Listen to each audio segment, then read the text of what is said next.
Hello, ladies and gentlemen, and welcome back to another edition of the Weekly Review. My name is Mike Larkin, and joining me, as always, is my boy, the RWT dead man himself, Mr. Paul Morales. Paul Morales, as always, what a week! Well, yes, it was a very interesting week with a lot of shit going on. Oh, my goodness. And I think the best way to start off this show, as we did last week, was we played the clip of Busted Open. My God, kayfabe is not dead, number one. That clip. That clip, yeah. Kayfabe is not dead, number one, but also number two. We'll talk about the vibes that we get from watching this of The Undertaker and Vader in Kuwait and Dr. D. David Schultz with his open hand slap. Grayson Waller and LA Knight, as you guys see here on the screen, they were on the Sunrise Talk Show, which I believe is also featured back in the day, LFL coverage back in the day when the Lingerie Football League was a thing. And god dang, man, now in the year 2024, Grayson Waller and LA Knight are on this show. There is a little skit that goes awry. And, well, are you ready for me to play this doggone clip, sir? Go for it, my dude. One of your signature finishing moves. Can I give you one? Yeah, can you, like, not me. I'll just be over here. But can you show us one of your moves? No, I think it Like actually just showed on the screen there. If I do that, it's not going to be a good day maybe for someone in anybody. like our floor manager, maybe he seems available. Actually, our floor manager's leaving this week. Yeah. And he's sort of, I don't know if... That's not for me. You want to go ahead and take this one? Look, you... Uh-oh. I don't think you understand. Like, if I come over there right now, we're going to have the police here because I'm not going to give you some fake punch. Like, I'm going to punch you straight in the jaw. The disrespect that you have even talking to me. No, you want to talk to me like this ain't real? Don't act all tough, lad. Don't act all tough. I get in the middle of this. You keep back. You keep back. Get him out of there. You get out of there. You get it. I'm so sorry. I don't know too much. You guys come here trying to disrespect us. Are you kidding me? I'm not disrespecting you. You're all right, lad. No, we love you. Hey, you take that trash talk and you get out of here. Hey, you get out of here. You take that trash talk. You get out. I won't have these guests disrespected like that, Mitch. You get out. Now, can you wrap this up? You hold your pants tight. Okay, thank you very much, gentlemen, for coming in. So, oh, my Lord. Oh, my Lord, Paul Morales. Grayson Waller, man of the year. I'm going to put it like that. With just defending the business, kayfabe is not dead. You could tell he was ready to scrap. We'll start with you on this, and then I'll give my take. Paul, Grayson Waller is the man. Yeah, I don't know if you remember the episode of Bill Maher when he had Roddy Piper, he had Sting, he had a bunch of different wrestlers that were on the show, and the exchange that him and Bill Maher had, and he was telling Bill, "You think that this is fake?" And he started showing him all his scars. He started showing him the hip replacement that he had. He started showing him the cuts that he had on his arms, the marks on his chest, and telling him whatnot. Telling him, "I beg you to tell me that this is not real." Back to Morton Downey Jr. When Morton Downey Jr. confronted somebody named Roddy Piper, and they ended up having this little squabble, thinking, hey, guess what? This is fake. Nope. You get punched in the mouth, and that's just real. You know, you say stupid shit, you're gonna get hit. It's just tell a wrestler that it's fake. See what happens. This is just an indication of open your mouth one too many times, and this is what's going to happen. This is what you're going to get. You don't believe it, but in all actuality, this is what you're going to get. The way I look at it, too, is we mentioned, like you mentioned, with Bill Maher. So the episode he's referring to, folks, is it was Sting, Bobby the Brain Heenan, Medusa, and Roddy Piper. Bill Maher was saying it was fake, and then Roddy Piper said metal hip. He pulled his pants down on live television, showing Bill Maher the scars. It was epic. And like I mentioned, The Undertaker in Kuwait and with Vader, Grayson Waller playing the role of Vader and LA Knight playing the role of The Undertaker, just sitting there cool, calm, and collective. And then Grayson Waller challenged his inner Dr. D. David Schultz. He was ready to scrap. I have always been a big proponent like you. When it comes to professional wrestling, we love the craft. We appreciate the craft. We appreciate the sacrifice that it takes to be a professional wrestler and everything that goes into it. So I'll be honest, I would have gotten hot if I was Grayson Waller too. But I mean, also at the end of the day, you have to think of his mindset of Austin Theory, his partner, you know, with what happened with him and Carmelo Hayes during that match, the match with Giovanni Vinci where he got a concussion. So, I mean, there's a lot that's been going on in professional wrestling from the injury standpoint and everything that's going on as far as the, you know, what goes into the craft of professional wrestling. So, I mean, I would have been with Grayson right there, but thankfully he did restrain himself and then not hit him. But yeah, I hate when I've always hated when talk shows do the skits. And of course they played the John Cena during that. The funny part of that exchange was like, I'm not disrespecting you. And he's like, no, we love you. We love you. It's them. So, I mean, there was that one little lighthearted thing to it, but god dang, man, stop talking shit is the point of it. You know what I'm saying? See what happens. Yeah, because I also remember like even the Undertaker and both Stone Cold on Regis with Regis and Kathy Lee back in the day. Yeah. And Regis was just kind of like baiting a little, like I know it was just lighthearted joking and whatever. And I know Stone Cold was just kind of like, he was like, you really want me to give you a chop? And he's like, no. I was just kidding. You know, and the same thing with the Undertaker. He did the exact same thing. Like, but you know, that was the mystique of and the character that, you know, Undertaker was there and Paul Bearer was there. So that was very, very different. You know, the Undertaker was still in that old dark character in the beginning of his run, you know, when he came in at Survivor Series, that Undertaker. So he wasn't really in that speaking mode. So pretty much it was all Paul Bearer that was doing the talking. And then he did say, you know, I'll take your soul. And he goes like, okay, you know what? I'm cool. I'll come over here. I'll be right over here. And he's over there telling Kathy Lee, okay, well, this show is yours now. Okay, I got to go. Bye. Okay. And first of all, I'm glad you brought that up. And here's someone who definitely deserves to be in the Celebrity Hall of Fame. How Regis Philbin is not in that part of the Hall of Fame, I'll never know. I mean, WrestleMania 7, he's interviewing The Undertaker, you know what I'm saying, before his match with Snuka. But there's a difference between Regis and the talk show host that you just saw in Australia. Regis actually likes and respects wrestling, and he's happy to play along. Those people in Australia were just like, oh, it's the wrestlers that are coming in, so let's have some fun with this and be, you know, how they were and just, you know, make lightness of a situation. Regis is just like, hey, you know what? I love the wrestlers. I respect them, and they respected him. So, I mean, it was one of those things where differential of the styles and how they conduct themselves for professionally standpoint as well. I mean, Kathy Lee, Paul Bearer gave the infamous story of, you know, Kathy Lee Gifford was a you-know-what, a C-U-N-T, a see you next Tuesday, because, like, they tried to give her an Undertaker stuffed bear for her kid. And Kathy Lee, apparently, from what Paul Bearer tells the story, she was like, oh, well, my husband, Frank, plays a real sport, football. So Kathy Lee, not so much, but Regis was all for it. Yeah, but which is kind of weird because she ended up in a WrestleMania back. Right? It really like both her and Regis have both been in WrestleManias, you know, have both co-hosted or not hosted, but you know, have been featured in WrestleManias. So it just kind of throws you off when they tell you, well, my husband plays a real sport. Oh, okay, well. Well, dude, if your husband came to wrestling, your husband would know what it's like to actually be an athlete in a professional setting. Aside from the, you know, shots that he used to give on the football field, that's no, and I have to separate because they're completely different. I get it, but there's stoppages in football. Right. Defense comes out the field, you get a break, then the defense comes back on the field. I understand that. I understand that's completely different than from what wrestling is. But this is constant movement. This is just the fluidity of the wrestlers in the ring.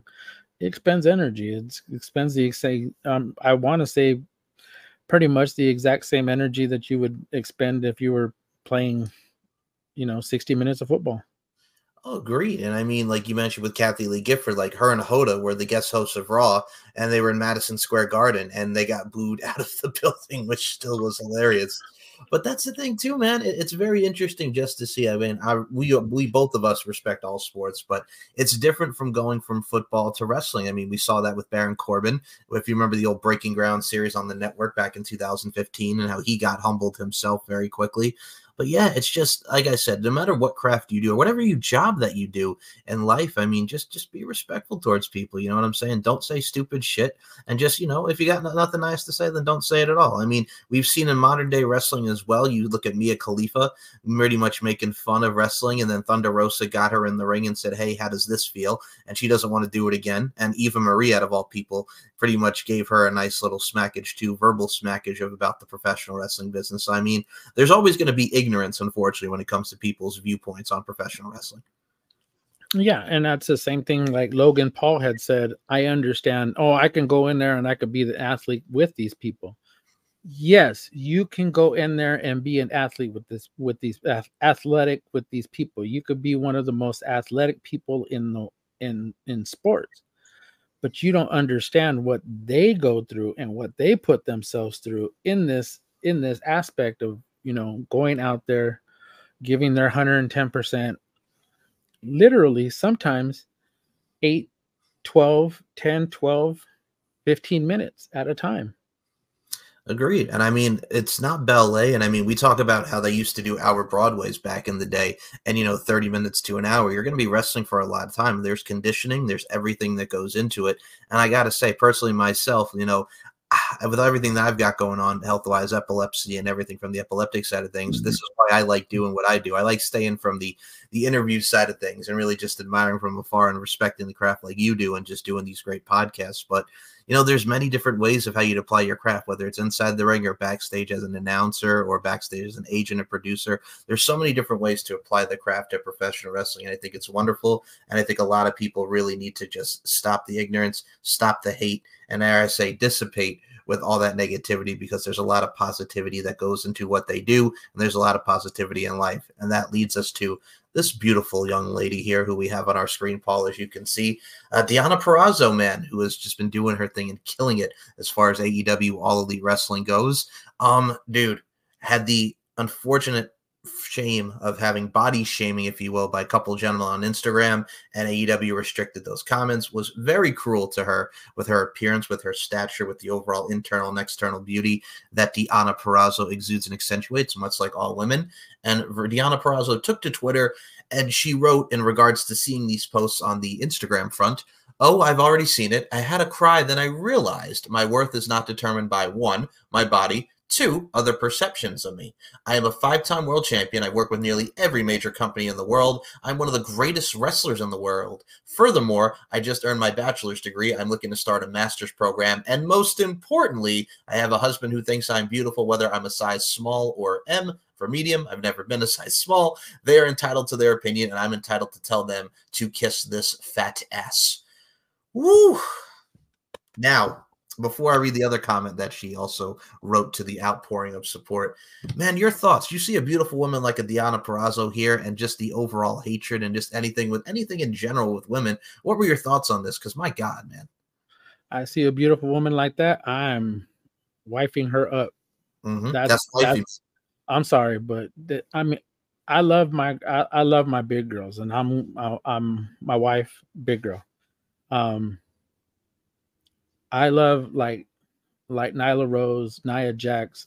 I love big girls. That was just that was always my thing, and it still is my thing. But this is just a beautiful woman that just it's a shame that you get dudes that come on the internet like we do, and they have their little podcasts and whatnot, and they just decide to just throw these women under the bus. It's like they want to nitpick at, oh, well, she has this and she has that. Oh my God. And it's either they have too much tattoos like Shotzi, or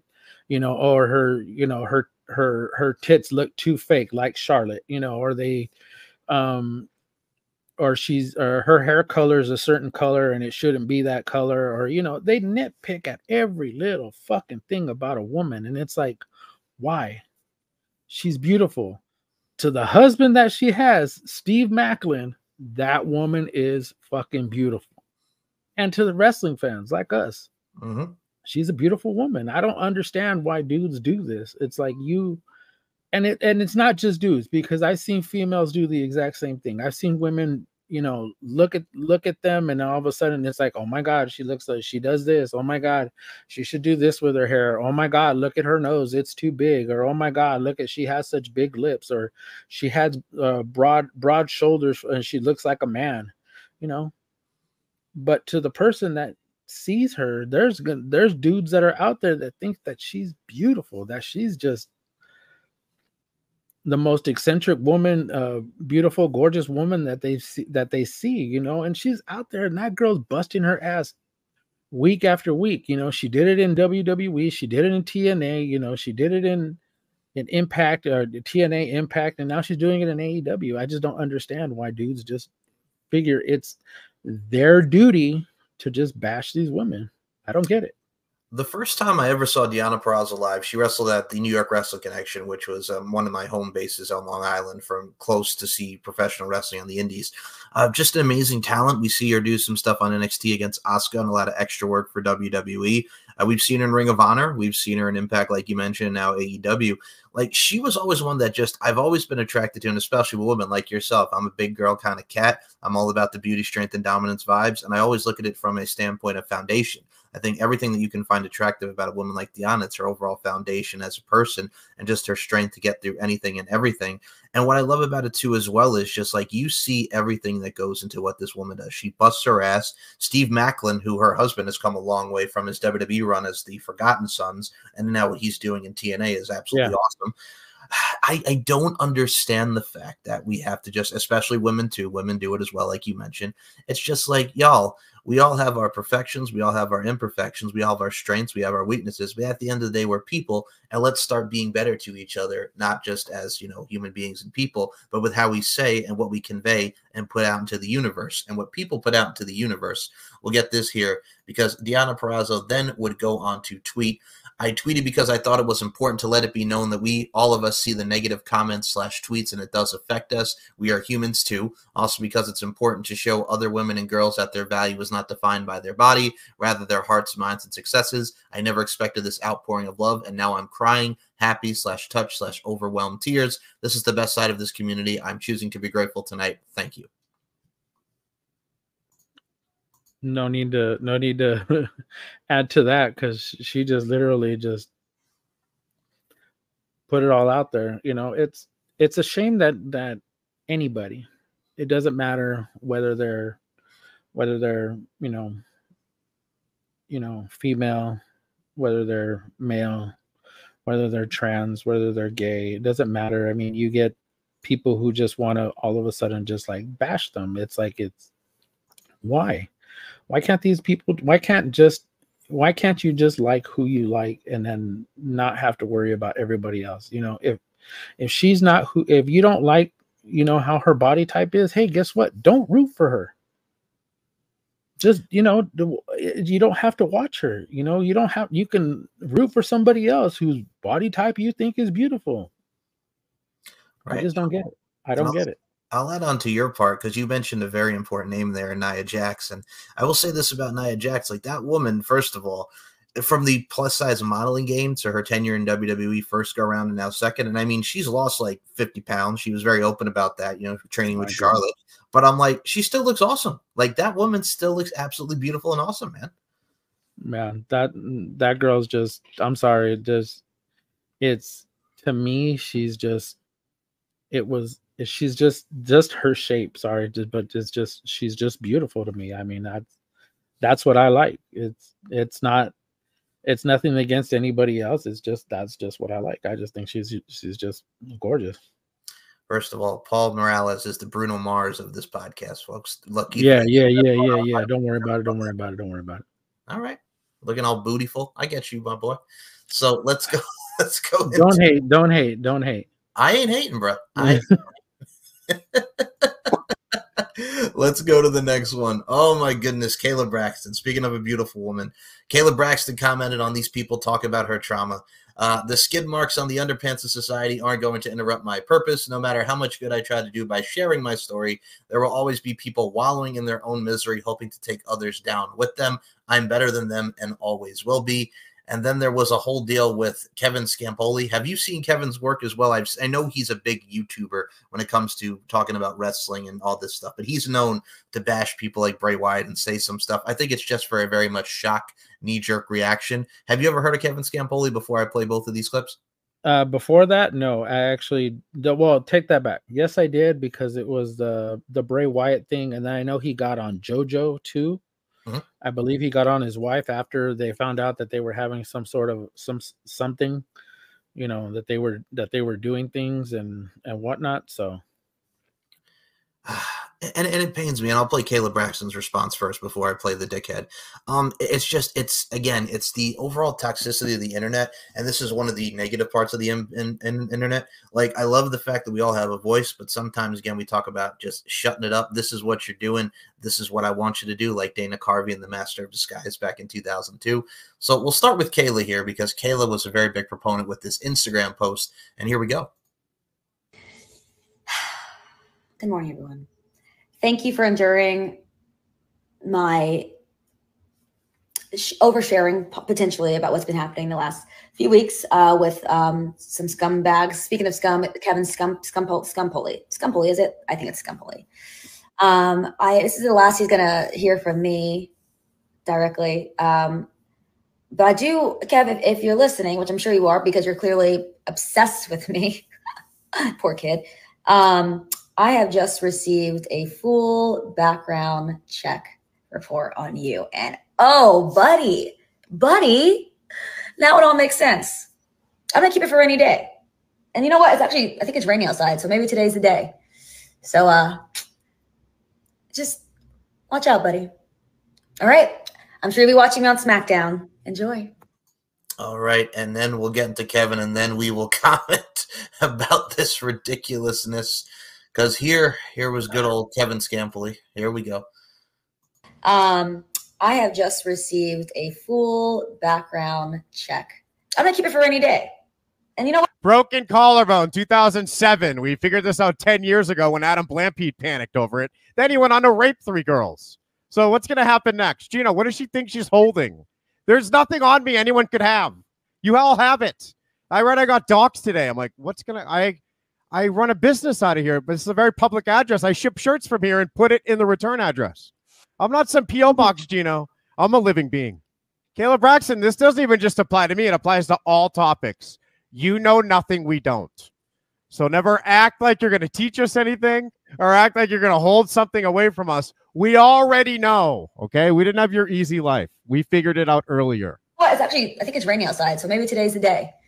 So that is some psycho shit to say. I mean, based on the weather is where her mood swings. So just watch out, buddy. All right. I'm sure you'll be watching. Is that even legal? How come these people get to threaten me all day, Gino, and all I do is make fun? And that was Kevin Scampoli. So, Paul, I'll start with you. Go ahead. You gotta love ignorance. Yeah. I mean, you got to love ignorance and conceitedness, because apparently, you know, it's like he all of a sudden is under this belief, like I'm sharing everything with everybody and you have nothing in your closet. Oh, I'm telling everybody everything about me, but yet you have nothing in your closet. Like, you don't have a past. Like, you don't have, like, you were such this saintly person, but yet you want to tell everybody that nothing's wrong, nothing's going on in your life, or nothing has ever gone on in your life, but yet you're just such a saint, though, and you tell everybody everything. That's not true. I know that's not true. Yeah. But you know what? Here's the thing. Now, if nobody knew this, I mean, Kayla Braxton her mother was raped. And that's not for me for information. That's actually something that she mentioned. She was sharing her story because, you know, she knows what it's like. She was sharing her story with other rape victims, with people who have gone through similar stuff. So it's like, you know, you're trying to reach out to people, trying to let them know that, guess what? They're not alone in this world with things that have happened to them. I've had things happen to me. I've shared them with the people with people too. You know that because I've told you. You know, you tell me things, and it's just vice versa. You know, it's because you share things because you want to be able to connect with people on a different level.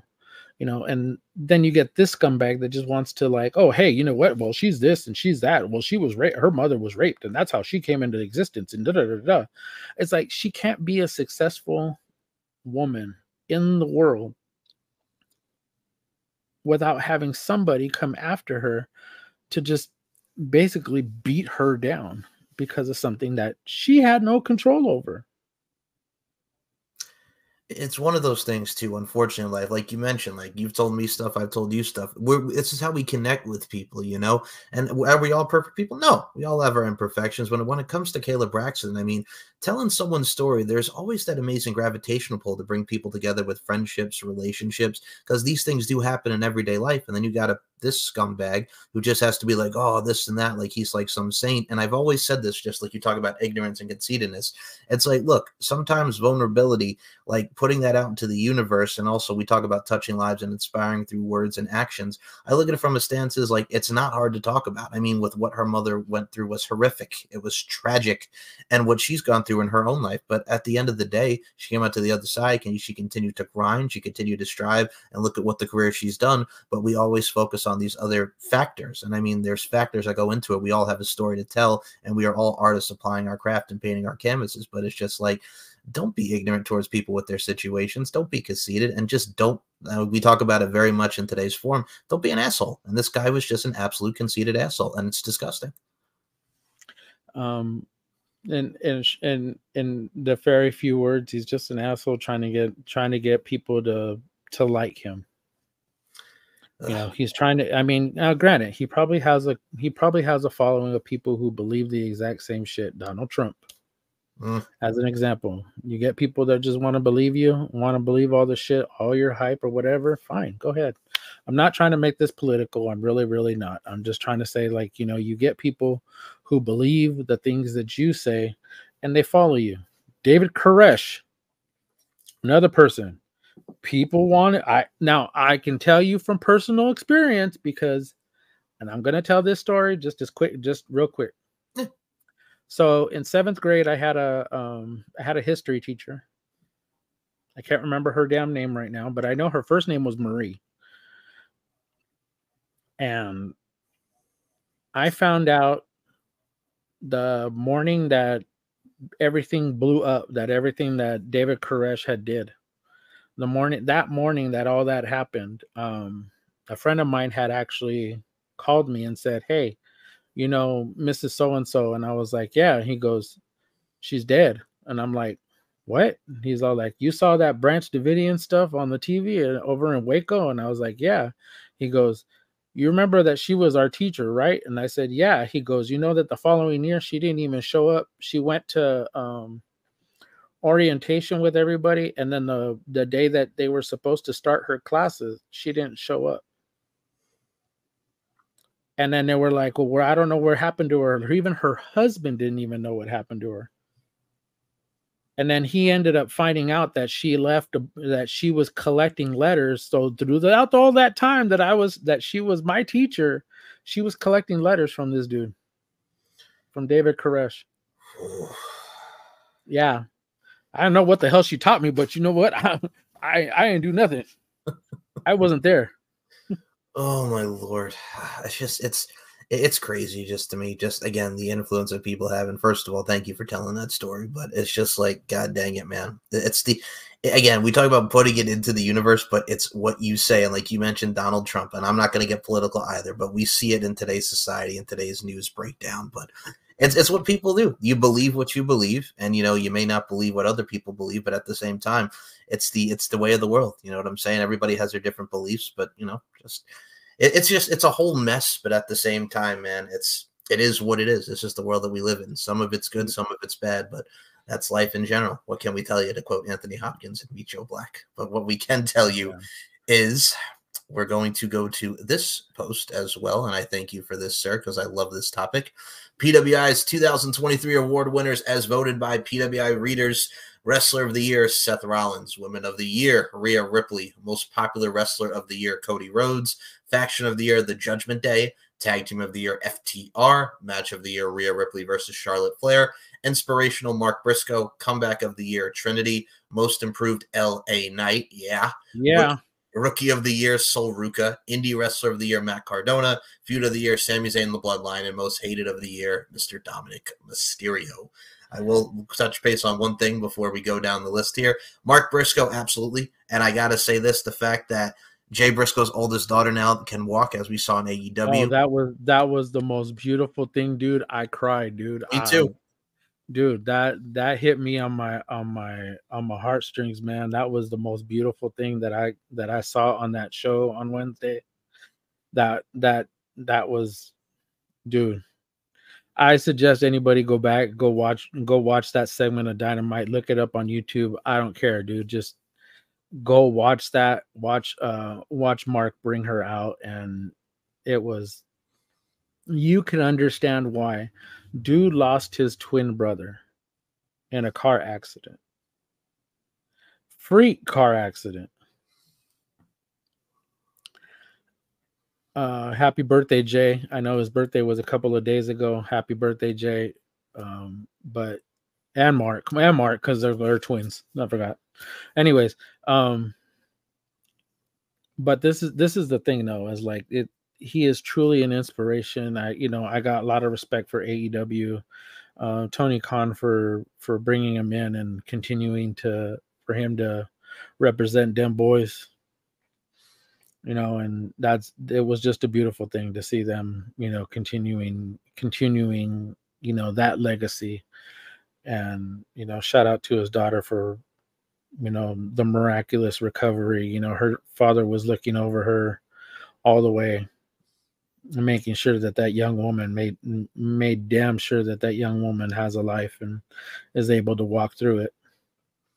Agreed. And like Paul said, if you've not watched the segment, it's one of the most touching pieces thus far of 2024. And I mean, definitely damn straight for inspirational Mark Briscoe. What I do love about this too is, as I'm looking at the list here, Paul, Women of the Year, definitely Rhea Ripley. Rest of the Year, definitely Seth Rollins. Most Popular, Cody Rhodes. Judgment Day have killed it.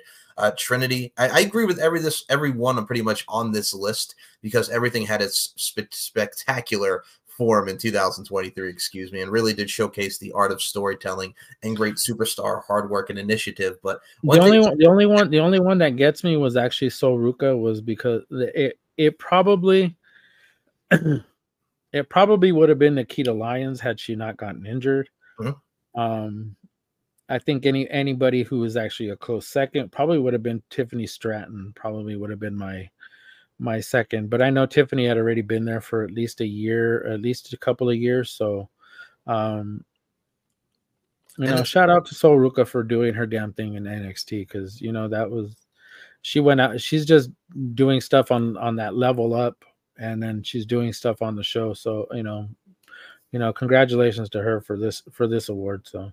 Well, you also took the damn words out of my mouth, man, because as I was looking at this, I'm like, wait a minute, it's Sol Ruca. But I'm like, first of all, badass finisher. She's so athletic. Like you mentioned, her work on Level Up in NXT.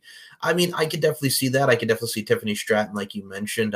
But yeah, no, that's a close one with Sol Ruca. Nikita Lyons is another one. I mean, I love the women that we have here in NXT. And I mean, for Matt Cardona being the Indie Wrestler of the Year, the Indie God, if you will. God. I love just what Matt Cardona's been doing. He's reinvented himself ever since his WWE release. I can't wait for that GCW match between him and Nick Nemeth. Dude, if we saw them at TLC 2011, one of the best doggone moments where he won that U.S. title, and do it in a death match front, oh my goodness. And I think, what are they doing now? Matt Cardona and EC3 is coming up too, right? Yeah, they're coming up for the NWA title. So we'll see what happens.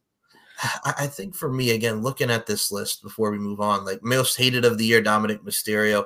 When that boy first turned heel and then the Judgment Day thing started, that reinvented him so much, because then before he was just a babyface. Oh, it's Ray's son. He was just kind of like dwindling. But ever since the heel turn, the Judgment Day, the mommy, the North American title, the feud with Ray, everything, that boy has elevated his game.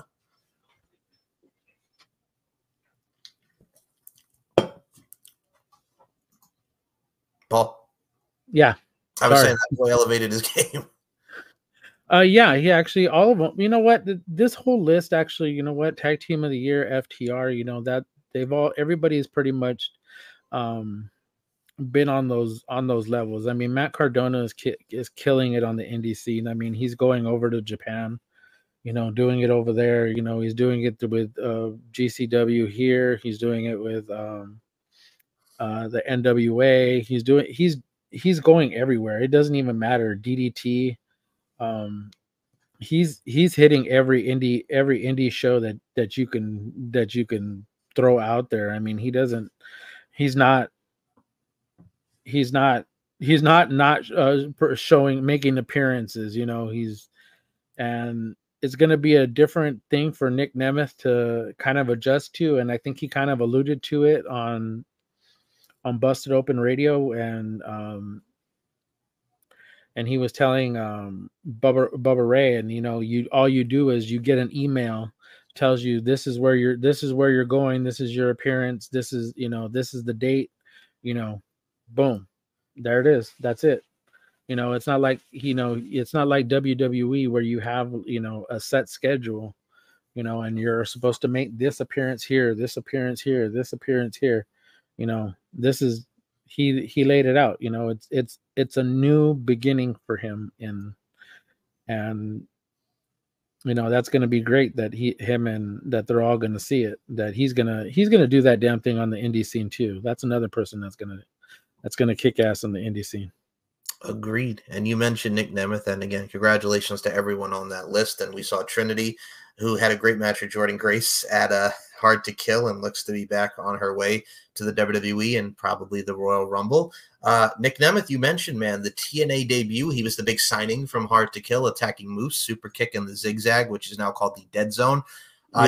He had a great promo on Impact this week with, you know, this is the first time I'm doing this as Nick Nemeth. And then Steve Macklin, for those who have not seen it yet, with the, you know what, Deonna Purrazzo, it all comes back. But his promo on him with the whole, you know what, nobody's going to remember Nick Nemeth. They're just going to remember what the hell ever happened to Dolph Ziggler. I love that. I love his first promo was with Steve Macklin, his first feud. And that's going to be his first feud. And I'm glad they did the whole little snippet of him and Moose. I mean, that kind of like puts that, what do you call it? Plants the seeds, so to speak. Plants the seeds. Sorry, my bad. That's what I was going to get at. I mean, it kind of plants the seeds for him down the line. You know, give him a couple of feuds with people. You know, kind of let him get his feet wet in TNA. Kind of get the feel for it. You know, the feeling of, you know, new wrestlers and stuff like that. I mean, it's going to be a new beginning. But I mean, him battling with a lot of people that he's already knows, that have already gone through the WWE system. You know, and that'll be a good thing for him. Agreed, man. I mean, I remember when Christian came in 2005, and then you had Kurt Angle right after that. Yeah. And you had so many greats. With Nick Nemeth, what I like about it too is, as well as besides him being the Nick Nemeth character, I mean, the promo that he cut, we mentioned, from New Japan and Wrestle Kingdom, now he's going to be taking on Dave Finlay. I'm excited to see, like you mentioned, the indies. I'm excited to see what he does in TNA. He was repping that TNA old school shirt at the end of Hard to Kill. Like, I'm excited. I'm really excited to see Nick Nemeth, the former Dolph Ziggler, do his thing. And that was not the only one that we saw at Hard to Kill. We'll start first with Ash by Elegance. The former Dana Brooke is now in TNA. She came out with the heels, came out in the limo. Man, people have already been going after that poor girl because it's like, oh, it's a Toni Storm, you know, remake. It's a Toni Storm ripoff. I'm like, will you let the gimmick actually come into fruition before just one little instance and appearance of it?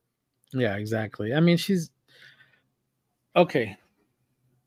My only issue that I ever had with Dana Brooke was she tried to be a gymnast, tried to do a lot of gymnastic moves in the ring. Like, she didn't want to do anything other than, you know, the flips, wanted to do the back flips, you know, wanting to do the handsprings into the corner. You know, it was always the whole, we'll go back to the John Cena Hulk Hogan thing from, last episode, where it's basically 5, 6, 7 moves. And, you know, that's it. That you're out of the ring. And that's how Dana was. I mean, it was A lot of it was a lot of. I get the handsprings, I get the flips, I get all that. I do, but if you're not doing the collar tie up, if you're not doing the basics like Natalia, you already know the family that she has. You know who her husband is. You know that they work their asses off in that, and that would be something that Dana could have. Oh, sorry, her name's Ashley. Yes, That's Ashley. something that, and so that's something that she could have benefited from, and I thought that the character that she was using in NXT before she was released, I thought that was really good because it actually showed a variety, her in a different light.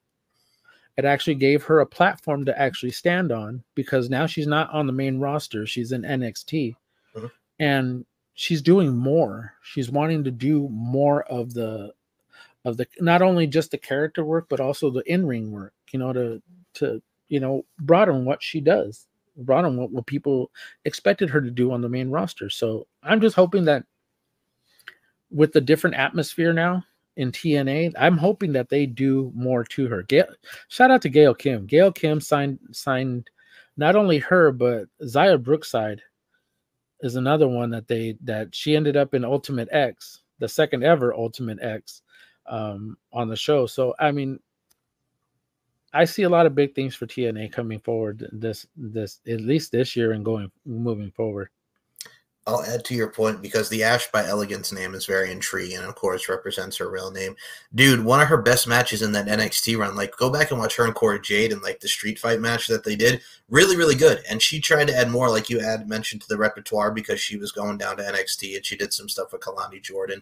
My thoughts on her is I look forward to seeing what she does in the Knockouts division. And you mentioned Zaya Brookside, dude. I've been a Zaya Brookside fan ever since NXT UK. Like, she is just a spitfire, the daughter of the legendary great Robbie Brookside. Like, dude, like she's got it. If she stays right on her course, man, the sky's the limit for Zaya Brookside. Yeah, and not only does she have the look, but she has that natural ability in the ring, and she looks like she's destined to be she's destined to be at least a champion in TNA if they allow her to. And I think somebody like Gail Kim, who was actually about the same size as Zaya, hand in hand, that could be something that they do too. So shout out to her. Hopefully, I look forward to watching her and seeing what she does. I got to ask, are you also ready to take your shoes off? Because the Grizzled Young Veterans also debuted in the Tag Team Championship match. GYV. Oh my God. I can't believe that. And I'm totally glad that they got rid of the schism look. Yes. I am so glad that they got rid of the schism look because that was just horrible. I mean, Zach Gibson, totally bald and no hair on his face, looks very much like a penis. Sorry. Okay. All right, hold on. I'm going to add to that, Mr. Penis. It reminds me of a younger looking Dr. Evil. When they're showing Austin Powers and Goldmember when they're at college together. Yeah, I remember that one. Evil. Yeah. It reminds me of Dr. Evil, yeah. Yeah, that's God, man. Anyways, yeah, that's what it reminded me of too. Okay, well, yeah, now that you've gotten to now you've gotten me Zach Gibson and his penis look on his head. Sorry, my bad. That was thanks a lot, Michael. Thanks. Well, dude, it's the second week in a row that we mentioned penis because I said it was like last week with the Young Bucks and the porn stash. It's like, come on now, they look. Oh no, and we'll go back to I knew there was something that I forgot to mention. I swear they look like the Backstreet Boys. I Want It That Way. Tell me why. That's what it reminded me of. The video of I Want It That Way. That's what that look reminded me of. I can see that when they're just walking. I was waiting for them to tell me why. Ain't nothing but heartache. Just walking out the freaking plane ain't nothing but a mistake. You are my fire, my one desire. I knew that that's what it reminded me of last week, and I knew I forgot to tell you that, and I was. Well, but now I got to tell you here. So this is the way it all worked out. Exactly, and I'll add on to your point about them as the schism. Now, when they first did it, I was like, oh my God, Like they're making them into like the cult deal because they weren't doing anything with the Grizzled Young Veterans at all. For a while, I dug it because like they were having some doggone good matches, but then after a while, I can understand their frustration of, okay, this is kind of worn out. This is kind of gone par for the course. But I'm like, yeah, like they wanted to go back to being the Grizzled Young Veterans, and they were like, no, we still have some legs here with the schism. And they're like, no, we want to go back to being the Grizzled Young Veterans. And well, here we are. Yeah, but here's the thing though, is that they went from what they had in NXT UK. Yeah. And I get it. The pandemic kind of threw everybody off. You know, the fact that they had this really, really good run with the tag team titles in NXT UK. You know, part of that original group of people that went into NXT UK, you know, they moved them from there to the United States, and thinking that, I have to say it was Vince when they did 2.0. Yes, was Vince. when they all changed it, and it wasn't something that Triple H had envisioned for them. You know, he wanted them to be a completely different group. He wanted them to continue to keep being GYV, but Vincent is not so. You know, he wanted to sabotage everybody that Triple H had, and that's just being real, because they were veterans from Europe. They were over there. I mean, they made the names for themselves over there. Same thing with Pete Dunne, Tyler Bate, who was still this young kid. You look at all those guys that were there in the beginning, and you know, look at where they are now. You know, they're not necessarily in WWE. So, well, a few of them are, but not all of them are. You know,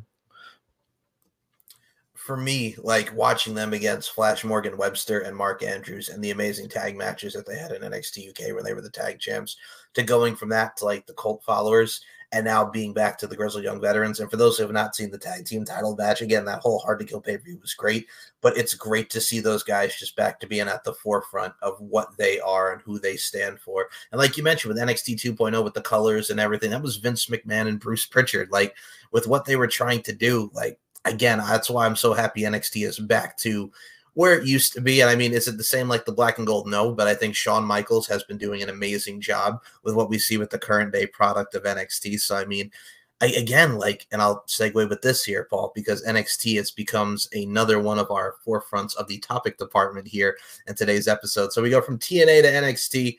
There was an injury. Poor Cora Jade, torn ACL. She's going to be out for about a year.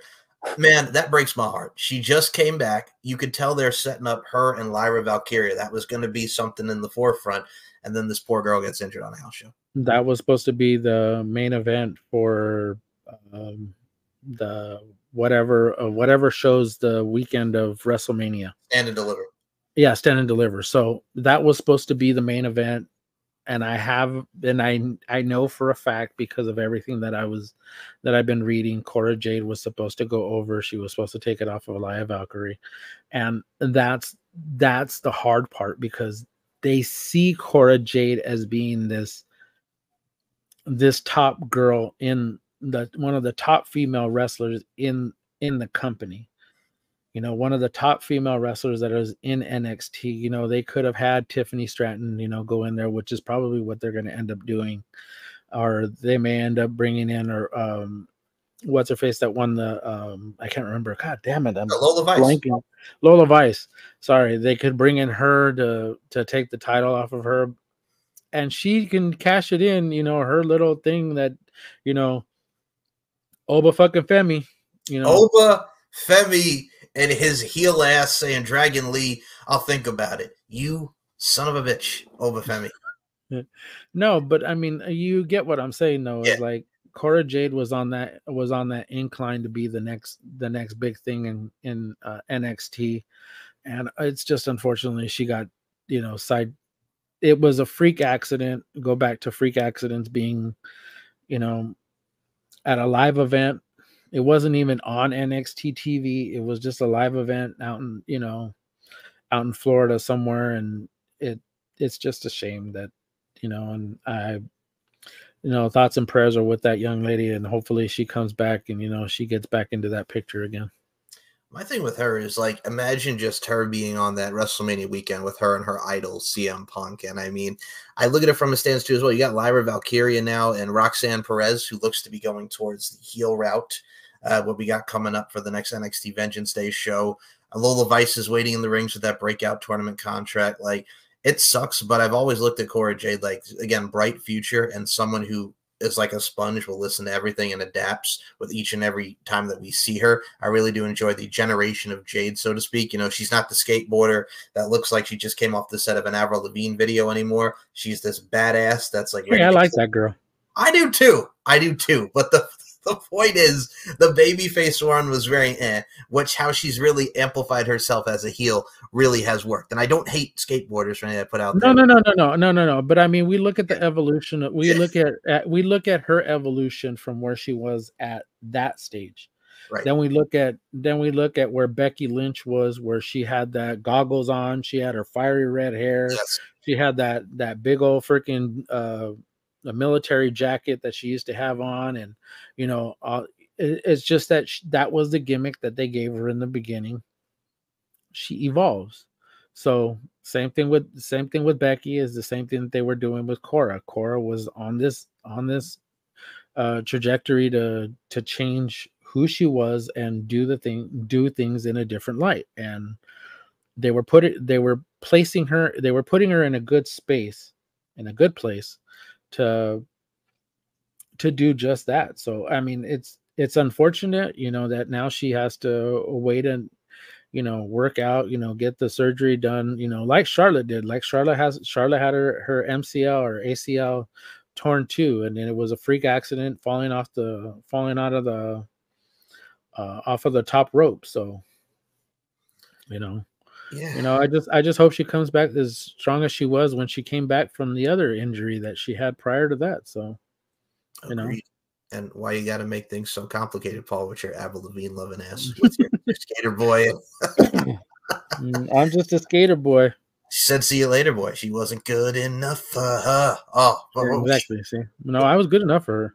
Oh, I could be your girlfriend. You would be her boyfriend. Oh my goodness. Yeah, exactly. See, we know. Lord. I feel you. All right. So moving on to other injuries. Seth Rollins, man, torn MCL, slightly torn meniscus. Holy hell. The gender match where he tweaked at his knee and was limping a little bit coming out of the match. Man, Seth Rollins, I can see him being back. I mean, with these type of injury, you see healing, it takes like 4 to 8 weeks possibly. So I'm thinking he'll be back for Mania, but that is just such a damper on having him being injured right now. I know he's off the road right now. I know he wants to be that fighting champion. I understand he wants to be that fighting champion. You're talking about anywhere between 6 to 8 weeks as far as recovery goes. But that would mean that he would need to have injections constantly. Yeah. He would need to rehab it, and a lot of the things that we see him doing, he may not be able to do for a while. So I'm trying. He's okay. So now I'm going to go back. He's going to address this on Monday. I had posed this question to one Denise Salcedo. Shout out to Denise. I love you, girl. I posed this tonight because she was doing her podcast after SmackDown. I asked her, I said, what if Seth Rollins has to give up the World Heavyweight Championship? What if the Elimination Chamber match, they set up an Elimination Chamber match for that title? Does CM Punk have to wait? Oh, although I didn't ask that question. I did ask it after, but she didn't read it. She only read that question. And she said she doesn't want to think about it. She doesn't want to think that they would have to, but it is a possibility. She didn't want me to put it out there. She goes, I hate that you put it out there in the universe. But I mean, it's true though, because as a fan, we think about this. And even as podcasters, we think about this, because we don't know what the timeline for it is 6 to 8 weeks, maybe 9, maybe 8 to 10. You're pushing it to get to WrestleMania, hobbling, and you're going to try and make this match with CM Punk happen. So now we have until April, which is pretty much a little more than 2.5 months away. Mm-hmm. So that's 8 weeks, 9 weeks, 10 weeks. Do we keep him out of action? Do we keep the fighting champion that's been our fighting champion, basically being the fighting champion in WWE since the belt came back into existence? Or who are we going to get? Are we actually going to get a solid match between him and CM Punk, or are we going to get a lackluster match between the two? For me, like, I can see the trajectory because on Raw, Bronson Reed cut that promo. And I'm going to say, since Perth Australian, he's the Australian boy, we were probably going to get Seth and Bronson Reed for the title.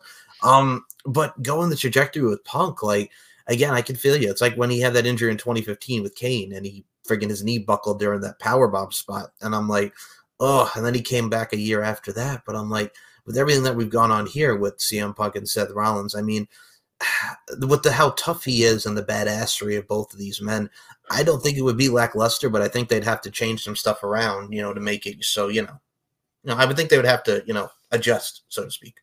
That was kind of like, that's along the lines of what I was trying to get Denise to kind of talk about. I know she was kind of reserved because she didn't want to speculate, and she didn't want to, kind of put that out there into the universe. The fact that I put it out there in the universe, but okay, let's play the what if. Let's play what if on Monday he comes in, he says, I have to relinquish the title. I'm not going to be able to defend it. I would much rather have somebody come in and defend it. Give me 4 guys. CM Punk, Drew McIntyre, Cody Rhodes, Jey Uso. Okay. Of those 4 guys, yes, because you had the exact same 4 I had. Okay. I'm not even gonna lie to you. Those are the 4 that I wrote down on my phone. Of those 4 guys, who wins? Drew McIntyre. I actually had Jey Uso. Oh, okay, fair enough. You would go because I need Drew McIntyre to keep seething, keep that fuel inside of him. Because if he's going to end up re-signing, if he's not going to re-sign, if he's not, then just continue whatever storyline he's on, and him hating the bloodline or whatever. I say Jay wins it. Shout out to Jey Uso. You remember the promo that CM Punk did? He said, shout out to Jey Uso, yada, yada, yada, blah, blah, blah. Mm-hmm. I think that would be a really good match. And I think Jay can carry him. If need be, Jay can do some good with Phil the exact same way. It isn't going to change. They're both, I understand you have the big name that is Seth Rollins, but Jey Uso and CM Punk, you could still do it because main event Jey Uso. I like that. And who was supposed to dethrone Roman Reigns? Jey Uso. So it would have been it in my mind. That's the route I would go. If they're going to put him on the shelf, and they're going to put him on the shelf for the 8 weeks and say, we'll make Gunther. Although that was another name that came across my mind too. Yeah, I mean, with the trajectory, and I'll get to Gunther in a second. I like the 2 white meat baby faces, Jey Uso and CM Punk going at it. You can build a great story with that, and Jey being the one like you mentioned, to dethrone Roman, and now he wins the big championship, reinventing himself and just rejuvenizing the whole main event Jey Uso vibe that he's always been putting out for the past 4 years. And I mean, on the other hand, with Gunther, like, I'm going to be honest with you, with Jey Uso, with the trajectory that they're going, if we get Gunther and Jey Uso for the Intercontinental Championship, I am not mad. But Gunther's another name, man. My God, with the shape that he's gotten in, we've mentioned, but what he's done with the Intercontinental Championship, what he could possibly do with the World Championship, that's another guy, man. Like you mentioned, that's definitely on the list of how 2024 is going to be so big for that gentleman. That's where I'm at too. That was another name that I threw out there because I know as much as I want to have that mix of people, Gunther was actually my second behind Cody Rhodes, because if Cody Rhodes isn't gonna, okay, I'll go back to if I look at the Royal Rumble, if CM Punk is the one that's gonna win it, then CM Punk is going to face whoever wins the World Heavyweight Championship. So you look at the Elimination Chamber, you need a number one contender. Nick brings over Cody, sends somebody over to Raw, so Cody can come over to SmackDown. Insert him. There it is. That's how it would go. That's in my eyes. I could see how it would go. But I mean, if Jay does end up winning, or if it's, I know CM Punk wants to win it at WrestleMania. So do we look at Jay as a placeholder, or can we make Drew the placeholder? Do you think Drew? Okay, so do you think Drew can have a great match with CM Punk? Yes. Especially with how, again, we talk about reinventing and rejuvenating with what he's done over the years and where he's at. Great minds think alike. Absolutely. Absolutely. It doesn't matter whether it's Drew or Jay. I mean, I know that they both will work with CM Punk really, really well. Speaking of working very well, before we get to the final topic, because this week was not only Seth and Jinder, but Samoa Joe, Uranagi to Hook, powerbomb on the apron, Cook kicking out at one. He got the exploder in, and he wound up choking out to the Coquina clutch. They did the Jeff Hardy Undertaker, is that all you got deal at the end there. What a friggin' showing from Hook this week with Samoa Joe, man. They gave it to him. You know, they gave Taz what he always wanted, was to see his son perform and go out there and do what he can do. And shout out to Samoa Joe for taking Hook and turning him into a superstar, turning him into what will undoubtedly be one of the best wrestlers in AEW in the future, down the road. Brother, I definitely see that Hook is going to be into the forefront going forward. And I'm looking forward to seeing, another world championship match for him in the near future and for a foreseeable future. And yeah, for those who have not checked that out, Samoa Joe and Hook, Seth and Jinder, watch both matches, because I love the callback in the Seth and Jinder match of Indus Sher getting involved and then Jinder hitting the Colossus, because it gave me vibes of Backlash with the Singh brothers helping out Jinder.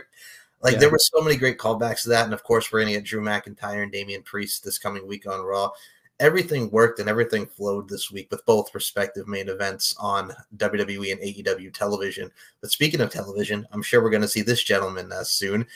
Final topic, Okada, after all of these years, is leaving. 17 to be exact. Thank you, Paul. 17 years with New Japan Pro Wrestling. That's it. Oh. It's I could understand if somebody like Tetsuya Naito left, because that's a couple of generations that guy's been there. Yes. Minoru Suzuki, he comes and goes. He goes over to AEW. He's showed up in ROH. He's done shows with GCW, so, and MLW, I believe too. So I mean, it's and TNA. Take that back. He's done TNA too. So, but Okada is a lifer. Okada was a lifer like Shinsuke Nakamura before he left. That's somebody who's been there. He was a 19-year-old kid when he started in New Japan. The fact that now he's reaching 36 and he wants to broaden, wants to get away and see where see what's out there. I'm going to quote Mr. Amir Blackbane Costello. Sorry, Dr. Amir Blackbane Costello. The doctor is in. Yes. Congrats, Amir. So they posted it in the RWT Facebook page. He said, I feel he would be best utilized for from a wrestling standpoint in AEW, but best presentation and given the chance to be a global crossover star would be with WWE, which is always the problem. He said, all things considered, I'm rooting for AEW because I'll take wrestling over story and presentation any day of the week. I want to get your thoughts on what Mr. Amir Blackbane Costello said. Sorry, Dr. Amir Black Bean Costello said. To quote his favorite catchphrase, let me tell you something, bitch. So when it comes to what the doctor, is saying, the doctor is certainly the presentation of Endeavor and the global presentation absolutely is there with AEW, and I agree with a lot of the points that he mentioned there, but it's just like I'd rather see him in WWE for that, and I'd also rather see him go against the likes of Nakamura. There's Cody. Because they've only wrestled once. You can have him against Gunther. You can have him against so many different people he's never wrestled. I mean, if you go to AEW, okay, we're going to get Ospreay again. Okay, maybe we'll get a Hangman Adam Page. All right, maybe we'll get Adam Cole. There's a lot of people that he's wrestled on that roster. I like fresh matchups, and I think he would do great business wherever. But for me, I'd love to see that global presentation Endeavor in the WWE. That's just me. I think he'd do well, like I mentioned, wherever. But AEW is just like, because Tony Khan's all about the bangers and, pleasing Dave Meltzer and wanting to be the Booker of the Year. But in WWE, he would get that matches. Yeah, he would get those matches. Like, give me Okada against a Randy Orton. Give me Okada LA Knight. Give me Okada and Roman Reigns. If John Cena were ever to come back, everybody was talked about, Okada and John Cena, two conglomerates, if you will. One in Japan, one in the US. There's so many special attractions and attraction-type matchups that he can have that we've never seen. I mean, if he was to go to NXT and do some NXT stuff, him and Braun Breaker, him and Ilya Dragunov, like him and whoever, insert name, Carmelo Hayes, Trick Williams. There's so many fresh matchups for Okada to be involved in because, again, he's wrestled most of those people on the AEW roster. So either way, I'd be for it, but Amir makes great and valid points. I agree with the fact of WWE for the global representation and presentation and the Endeavor umbrella as opposed to AEW. So I would rather see him in WWE if I'm being completely honest. But if he goes to AEW, I'm not heartbroken. See, Doc, I told you I would shout you out, and you were going to be part of my topic tonight. I told you that earlier. Okay, so here's my thing, and I'm going to go back to something that you just mentioned a minute ago. So we talk about what Okada has done thus far in his career. He has faced a Jay White. He has faced a Bryan Danielson. He has faced a Will Ospreay. Pretty much a lot of the people that are on the AEW roster, he's faced, including one Kenny Omega. Yes. So, if we're looking at this from the standpoint of what can he do in a different place? If he goes to AEW, hey, cool, fine. You want familiarity? Fine, go for familiarity. Go where you feel most comfortable. That would be my thing to him. Or you can renew a rivalry with Shinsuke Nakamura, and you could do it under Triple H's watch and not Vince McMahon's watch. Because this is not Vince McMahon's WWE. This is something that I got to keep stressing to people, that I understand. I completely understand that where everybody comes to this mindset that WWE is still a global thing, and you're still blacklisted to do. You're not supposed to do certain moves. I get it. I completely understand it, but from a safety standpoint, there's a reason why they don't do it. Going forward, if you look at how WWE is being presented today, it's different than Vince. It's so much different than what Vince did. Why? Because Triple H had so many ideas that he was doing in NXT UK, that he was doing in NXT, that Vince didn't like, and he didn't want to have that production. Hence why Kevin Dunn is not there anymore. Because he was Vince McMahon's yes man, and he was so. I'm still under the thought that he was undermining Triple H. That's the reason why he was let go.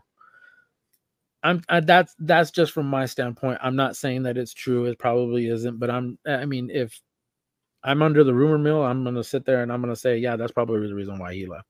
But Okada to wrestle with a Seth Rollins, with a Gunther, with a Roman Reigns, with a potential with John Cena. You look at the list of guys that are in WWE right now, or renew one with one Shinsuke Nakamura, one AJ Styles, they could have matches that he had in Japan. And I think that's more or less why WWE is trying to showcase a lot of the Japanese wrestlers, like the Kabuki Warriors, like Asuka and Kairi Sane, why he's giving Io Sky such high a championship, because I think in that mindset, you look at how Okada's going to look at WWE, and hey, guess what? They're utilizing the people that I'm familiar with. They're using the people that are Japanese. Hey, look at what they're doing. That's exactly what he wants, and he's seeing it. Why are you going to cluster him in a bunch of people? Look at what they're doing with Jay White. Jay White's stuck in a cluster of a bunch of main eventers in AEW. That's just my view. I could be wrong. I feel you, because they went from Jay White being the world title contender to now he's the Ring of Honor 6-man trios championships with the Guns. And I'm like, okay, whatever. But okay, whatever. But that's my thing too. It's just, I look at it from a standpoint too as well. Like you stressed, it's not Vince McMahon's WWE anymore. This is not like when he was having Nakamura do no speak English. He's not going to be treated like freaking Kai and Tai or Nakamura 2018 circa. Okay, like look at Nakamura now. He's a badass. He has the Japanese subtitles, but he can kick your ass, and that's how they're. Yeah, and that's what I'm getting at. Is like you look at how they're presenting Shinsuke Nakamura now. They could have easily brought in somebody as his voice. They could have easily brought in somebody to be his, not necessarily his translator, but somebody like a Paul Heyman. Well, they did that. They could no, but I'm saying that's exactly what they could have done. They could have brought in somebody to be like a Paul Heyman for him. That's what they could have done. But no, but what they did is that they did the most creative shit for fucking Shinsuke, and it's brilliant. Yeah, it's like why do we have to hinder the fact that the man speaks Japanese? Like, use it. It isn't that he doesn't speak English. The man speaks English. Yeah, but you're giving him subtitles. Hey, speak Japanese. We'll give him subtitles, and it works. It just works somehow. Triple H, shout out to Triple H. He made this shit work. Yeah. And that's the thing too. Why unagi. Oh, indeed. Salmon skin roll. Oh my Lord. Yeah, Friends reference. Sorry, my bad for those Friends references. Sorry, my bad. My bad. All good. Choppy pee-pee was next. Oh Lord. Then I have to add to the fact that when you have the storyboard presentation, Triple H and Shawn Michaels, and how they could put that together for Okada, like we talk about the story and the presentation with Nakamura, what have you. I look at it for how they would brainstorm that. Tony Khan would just be, we're gonna have 5-star matches. It's gonna be great. Hug me, Okada. That's the difference between the fanboy message board Mark, who runs that company, as opposed to the two wrestling and the wrestling mindsets and how they would be the presentation for that company. And again, this is not a jab at Tony Khan, but Tony Khan is more match oriented, and that's great. But I think the best presentation of Okada would be under the WWE Endeavor umbrella. Yeah, exactly. He said, so Harold Joseph III. Yeah, our boy. Our boy. So he ended up saying, he said he's conflicted. I think he's done all the wrestling. I'm pretty sure he's referring to all the wrestling that he can in other things. And he said it might be the time for something different, him going to WWE. And the doctor said, can you accept the difference, or will it end up being watered down version of a watered down WWE version of him the same way they did, or will we get the version of what Nakamura basically was in NXT, the NXT version of Nakamura? No, so it's like in my mind, I think we can get this version of Okada Nakamura in WWE now that Triple H is involved, is running things, and not Vince McMahon, because we won't get that debacle with AJ Styles and Nakamura. Oh God, because that was just a waste. That was a pure waste. And I could understand if Vince were running it now, I can understand how Okada would be like, yeah, I'm not going there. I saw what you did to him. No, I ain't going there. Yeah, but I think under the different regime, I think if you want a broad spectrum and you want more mass appeal instead of the niche audience and the, the masses, if you will, I would definitely bring Okada to WWE. That's just me. And again, you're gonna give him the platform, and you're gonna give him the hell yeah, the people to see him. And right now that they're doing all these pay-per-views across the globe and not just in the United States. Now they're going to Perth, now they're going to France, now they're going to they're going to Germany, towards the end of the year, and you're giving those people who may have just seen him in various places. Now you're giving him a different platform, and I think he would thrive in it. And I'm pretty sure that Triple H and Ari and Nick are going to do all they can to make sure that he's comfortable and make sure that they present him the best way possible. I will say this, as we're comparing and contrasting both companies and where he would go. If he was to go to AEW, a match I'd like to see is, because everything based off the Bryan Danielson thing with his orbital bone, I'd love to see him and Claudio go at it. I think that would be a really good match. Darby Allin, maybe, I don't know, but there's an attraction there. There's stuff that they could do with Okada. Like, I'll say the one only thing I really like to see was him and Claudio, because I'm a big Claudio guy and I think they would mesh very well. But no, like I said, I'm for WWE with this. I know he's going to be appearing on TNA again next week, which I'm going to just point this out here, Paul. And the last thing I got to mention with Okada, like the fact that he's on TNA again after that horrible run as what was it, KO Kato or something like that? Yeah. Bro, like, talk about full circle with TNA and Okada. Yeah, but you have to understand is that you give him a second chance. You give him the opportunity to present you in different. Now he's Okada. He's not whatever fucking character he was before. Now he's actually Okada. We all know him. I mean, especially a lot of people who are. I mean, wrestling fans know him. Diehard wrestling fans know him. Mm-hmm. This isn't just some dude that's just going to come in and be like, hey, look, we're presenting him. Right. And everybody's going to be like, oh, hey. No, as soon as you hear the chimes, you know who it is. That it's the Rainmaker that's coming. So he's gotten ovations before. He's gotten ovations here in the United States. So, I'm waiting for whether, no matter where he goes, he's gonna get presented. It doesn't matter. But I mean, it's just whether he's gonna be in the main event in WWE, or if he's gonna be in the main event for a couple of weeks and then something else, or be ROH champion in about half a year. The way I look at it, and this isn't a knock on ROH, believe me, because I know Tony Khan is trying to run two different companies. I understand it, but dude, you're not Vince. Oh, bro, the way, and I'll say this, number one, it's the fucking Rainmaker. I'll leave that with Okada, but I'm just going to mention that briefly to what you mentioned about Ring of Honor. And I don't mean to do this because I've been a Ring of Honor fan since 05. My first event was Bryan Danielson and James Gibson for the Ring of Honor World title in 05, and seeing Homicide versus Colt Cabana and Jay Lethal against Low Key, and seeing guys like Nigel and everybody on the come up there. But the presentation that is Ring of Honor, and I love Athena. I love what Athena's doing now. She's going to do stuff with Nyla Rose. She did some stuff with Billy Starks.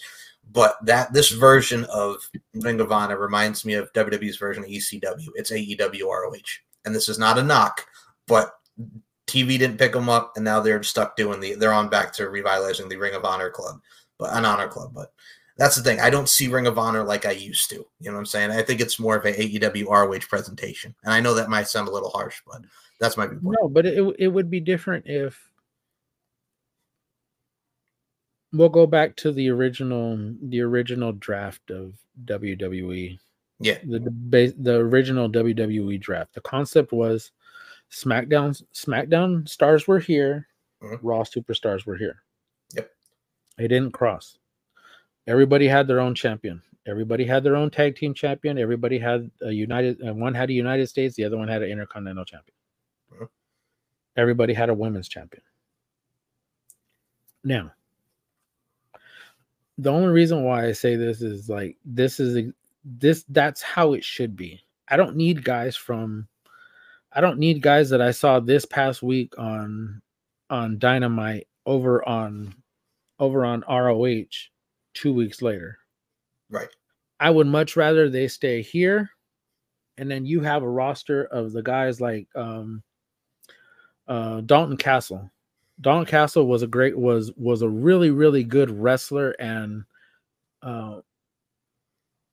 was a good mouthpiece for ROH. Yeah. And he could have just stayed there. Him and the embassy just could have stayed there. No, you move him from there. You put him on TNA, put him on AEW and AEW, and it's like it's a watered down version of what they were in ROH. It's like separate them. It's like not now Nyla Rose is going to try and go after the NXT women's title, or they're going to try and do the women's television title tournament, and now she's going to be part of it. And it's like you have all these wrestlers to where you can separate everybody. You have enough to separate all of them to have two different brands, but you're not doing enough of it. And like you mentioned, Athena and Nyla Rose, like Nyla Rose, who we rarely see on TV with AEW, but here she is going after Athena in the Ring of Honor Women's Championship. And then you have the Women's TV Championship now, which, I mean, it's a lot. It's a lot of oversaturation. But, I mean, it's just the problem with Tony Khan, and we'll end it on this. I know we're going on a tangent here, but I got to bring this up. He's oversaturated with the roster. He books everything. He doesn't have people help him, which he could because he has a lot of minds there, but he's got to book everything. He's got to book Dynamite. He's got to book Rampage. He's got to book Collision. He's got to book Ring of Honor. And that dude, I'm going to say this, and forgive me, but with that health is not going to do well for him. That dude's going to friggin' strung the fuck out, and it's not going to be pretty. So, I mean, he needs help. That's the best way to surmise it, is he needs help. Instead of just and you have a lot of good wrestling minds there. Right. I don't understand why you aren't utilizing them. Granted, you want to use them for creative, fine. Use them for creative. You want to use them for training purposes, fine. Use them for training purposes. But utilize them to the best of their abilities and the best of your so they allow them to help you with your company, so this way they thrive and you thrive. The wrestlers thrive. The fans enjoy what you're presenting. Because right now, I can care less about the story. I care more about the wrestling than I do the storylines, because the storylines are just mean nothing. I think that's the best way to wrap it up. I think with professional wrestling, AEW needs to improve more with stories. The wrestling is there, but give me something that has a lot of substance, and then we'll be good. And I mean, with the WWE product, I mean, there's a lot of great story. There's a lot of great wrestling. So, I mean, with all the companies out there, there's always pros and cons. But at the end of the day, professional wrestling is professional wrestling. And we love talking about it, the good, the bad, the ugly, and the review, the weekly review. And, dude, next week we're going to have a fun show. We're going to be talking about the Royal Rumble, and we're going to be doing our predictions for the Royal Rumble on next Saturday, January 27th. I'm excited. Right now there's only 4 matches announced, the 2 Rumble matches, Logan Paul and Kevin Owens, and the 4-way with Roman, AJ, Randy, and LA Knight. Yeah, so that's going to be fun to do that next week. And Paul, before we close this out, another weekly review is in the books. Where can we follow you on the social media front? The floor is yours, my friend. No, of course, you can follow me on Instagram, or actually on Twitter. No, sorry, my bad. On X. Whatever. You can follow me on Twitter, RWT_Deadman. Of course, you can find me on the RWT Facebook page on Facebook. Yeah, that's where it's at. Mr. Moses, good Lord. I'm a fuck you, Moses. You know what? You're in my fucking head now. You know what? You're living rent free all up in my head now. Fuck you. Mr. Michael Larkin, tell everybody about you. Oh, man. Okay. Well, first and foremost, speaking of RWT, Harold and Mir, thank you for this great topic that we got to close the show out with and your opinions. So much appreciated. And if anybody in RWT or Max Wrestling, because I know we're both in their respective groups, have a comment you want us to talk about on the show, hit us up. We'll definitely do it for you and give us our synopsis and analytics. You can follow us. It's SM Show 1 MCL92 on the Twitter, MLarkinMB and Larkin_92 on the Instagram front, StephenMikeShow.com, lfcfights.com for the Beauty, Strength, and Dominance podcast, and my YouTube, which also features the Beauty, Strength, and Dominance podcast, Mike Larkin 92. You get the weekly review with Paul Morales and myself. You get the Steve and Mike Show. You get the Pop Culture History podcast. You get On the Mic with Mike. You get Deep into the Heart of Wrestling with our boy Robert Davis and the Demoness herself, Nicola McDonald. And I will say this, since we talked about people celebrating birthdays this week, happy birthday, buddy, because I know your birthday was this week, Mr. Paul Morales.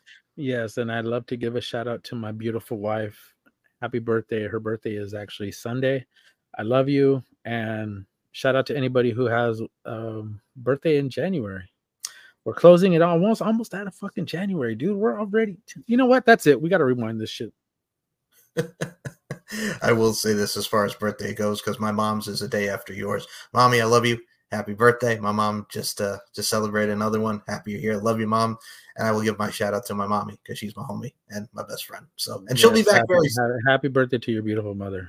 Thank you, brother. I appreciate that. And yeah, she'll be back on with me soon because we used to do our predictions. So we're going to try to get my mom on to do some predictions and have some fun. Okay. I'm not flirting with her. I know what you're saying, man. It's okay. My mom's a beautiful and amazing woman. She's amazing. Yeah, she's awesome. She's awesome. Thank you, brother. I appreciate that. But yeah, no, shout out to Mama Lark. Shout out to the Paul Morales over here doing the damn thing. And just stay tuned for more great content on the Mike Larkin YouTube channel. We've already hit about 726 subscribers. Let's keep it going up. We want to reach 1K. But thank you all for supporting this journey thus far with the YouTube channel. And keep on subscribing, keep on supporting. And we're going to give you more weekly reviews. So for Paul Morales, my name is Mike Larkin. Thank you so much for listening. Thank you so much for watching. Thank you so much for subscribing. And we'll see you next week for another edition of the Weekly Review. Peace. Later.